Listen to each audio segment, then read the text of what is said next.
Good afternoon, students. Welcome to 7th Standard Social Online class.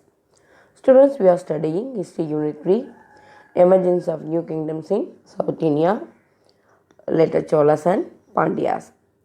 In our last class, we have studied about the later Cholas. Who built the Bragadishwara temple? Rajaraja I. And the Gangaikonda Cholapuram was built by Rajendra I to celebrate his victory over in North India. And who was the last ruler of Chola dynasty? Rajendra Chola III. He was defeated by the Pandyan king Maravarman Kulasekara Pandyan I. And we have studied about the administration. The central administration was in the hands of the king. All the power vested in the hands of the king only, and his orders were written on a palm leaf or inscribed on the temple wall. The total empire was divided into province or mandalam, and mandalam was divided into nadus, and each nadu was divided into so many kurams, and last unit was village. Up to this we have completed. Today we will see the remaining part of the lesson. Uttara Merur inscription. You see here, this is inscription. Uttara Merur inscription. It is presently in Kanchipuram district. It was a Brahmadeya village. What is the meaning of Brahmadeya village? The land was given to Brahmins. The land was gifted to Brahmin. That land we call Brahmadeya village. So Uttara Merur inscription is also a Brahmadeya land.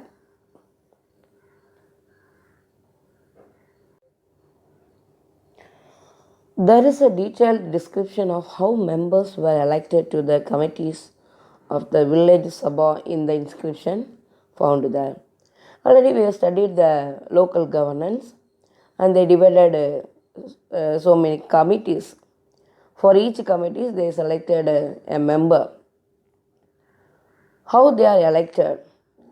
They introduced one system, that is we call Kuda Vole system. All these details are found in this Uttara Merur inscription. One member was to be elected from each ward, like our council. We are selecting one councillor for each ward, isn't it? Like that, they are selecting one member from each ward. There were total 30 wards. The eligibility to contest was to men in the age group of 35 to 70. Nowadays we are having the women also stand in the election, but on those days only the men can contest in the election, and his age must be 35 to 70. And he must well versed in Vedic text and scriptures. He must be a learned person. He must know well the Vedas and scriptures, Upanishad, like that. And he also must possess own house and own land. The process of election was as follows. The names of qualified candidates from each ward were written on the palm leaf slip and put into a pot. Those are contesting the election. All the names were separately written on the palm leaf, and they fold the palm leaf, and they all the palm leaf slip put into a pot. The eldest of the assembly, eldest man, he called a boy or girl to pull out one slip, and he declared his name. Various committees were decided in this ways. This is we call Kuda Vole system. This was introduced only the Chola period. A revenue, that is income. The revenue of the Chola state came mainly from the land. That is, agriculture was their main occupation. So most of the tax revenue is coming from land. The land tax was known as Kani Kadan. Kani means land. The land tax was called as Kani Kadan. Notice Kani Kadan. The Chola rulers carried out an elaborate survey of land in order to fix the government's share of the land revenue. Initially, the Chola rulers they undertook one survey about the land. Based on their fertility, they fixed the land tax. One third of produce was collected as a land tax. If the land produced 30 bags of rice, 10 bags of rice was given to the government as tax. This is we call one third of produce. It was collected mostly in kind. That means they are giving tax to the government as the product. In addition to land tax, there were taxes on profession and tolls on free. Tolls on free is nothing but there is a sungam tax. Those are doing import and export, trade, business, they have to pay the tax. This is we call tolls. Social structure based on the land relations. The Chola rulers gifted tax-free land to royal officials, Brahmins, temples, Devadana villages, and religious institutions. That means the Chola rulers they gifted some land to Brahmins or official people, royal official people, temples, and religious institutions like Jaina institution, Buddha institution like that. These land were exempted from tax. That is, these people they are not pay tax to the government. Land granted to Jain institution was called Palli Chandam. Note this one. The land gifted to Jain institution, that land was called Palli Chandam. There was also of Velan Vogai land, and the holders of this land were called Velalar. Velan Vogai land is a village which was given to landholders. The landholders were called Velalar. Velalar means agricultural. Below that Velalars, there was a group of people, Ulukudi. They were a subsection of Velalar. They could not own land. These Ulukudi people, they are not having land of own. But they have to cultivate, they have to work in the field of Brahmadeya land and Velanvage land. So this Ulukudi people, they are the real farmer. They have to cultivate in the Brahmadeya land and Velanvage land. The holders of Velanvage land retained Melvaram major share in the harvest. After the produce, most of the share was given to Velanvage. The real worker people, Ulukudi, real farmer, they receive only lower share. This is we call Keelvaram. Another group of people was there below that Ulukudi, that is Adimai. Adimai means slaves. And Panisai Makkal, this is the manual laborer worker. They occupy the lowest position in the society. In the intermediate section between them, between Velalar and Ulukudi, there was a group of people. They are armed men, soldiers, and the traders, businessmen. So these are the society division in Chola period.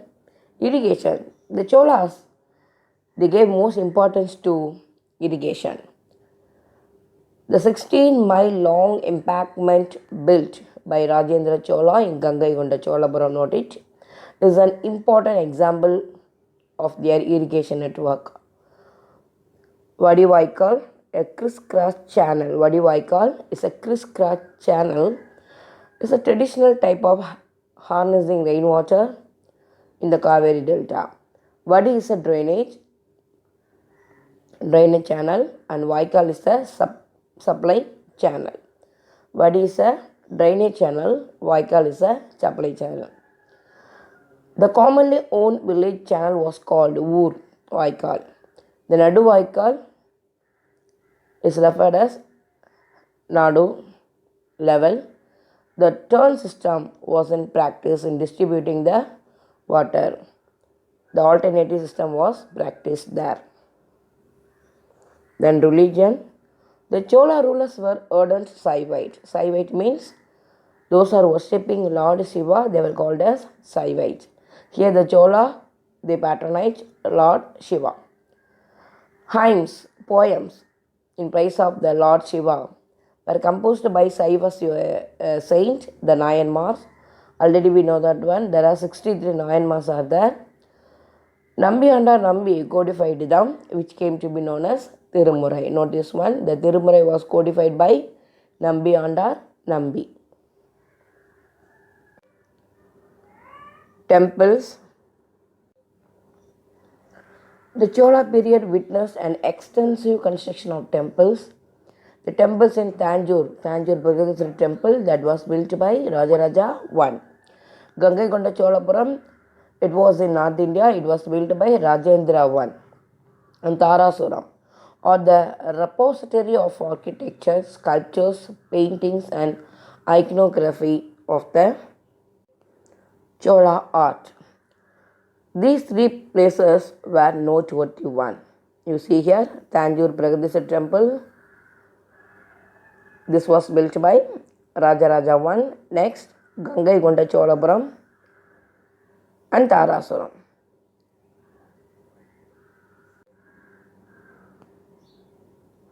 Temples during the Chola period were not merely places of worship. They are doing so many works in the temple. This temple, it acted as a place of education, devotional forms of art like dance, music and drama. During festivals times, they conducted dance, music, drama in the temple. Not only that, they gave education in temple also. The staff of the temples, who are the staff of the temples? They are temple official, dancing girl, musician, singers, players of musical instrument and the priest. They were the staff of the temple. Now we will see Cholas as patterns of learning. Chola kings were great patterns of learning. Rajendra I established a Vedic college at Ennayiram. Know this one. Now it is in Viluppuram district. So Rajendra I, he was the son of Rajaraja I. He established a college for studying Vedas at the place called Ennayiram. There were 340 students learning the Vedas, grammar and Upanishad under 14 teachers. This example was later followed by his successors, and they also established two more colleges, one at Tiruppuvanai in the year 1048, that is present Puducherry, and another one is Tirumukkudal, that is in Chengalpattu district, that was constructed in the year 1067. The great literary works, Periya Puranam, which was written by Sekular, and Kamba Ramayanam written by Kambar, these two epics belong to this period. Then trade, business. There was a flourishing trade during the Chola period. Trade was carried out by two trading union that we call guild, Anju Vannatar and Mani Gramatar. Anju Vannatar, they are doing the external trade. The trade with the foreign countries, neighboring countries is called Anju Vannatar. Those are doing trade within the country, they were called as Mani Gramatar. Anju Vannatar comprised West Asian, Arabs, Jews, Christians and Muslims. They were maritime traders. This Anju Vannatar were maritime, that is sea traders, and settled on the port town along the west coast. It is said that Mani Gramatar, they were the traders, they are doing business within the country. They are doing inland trade.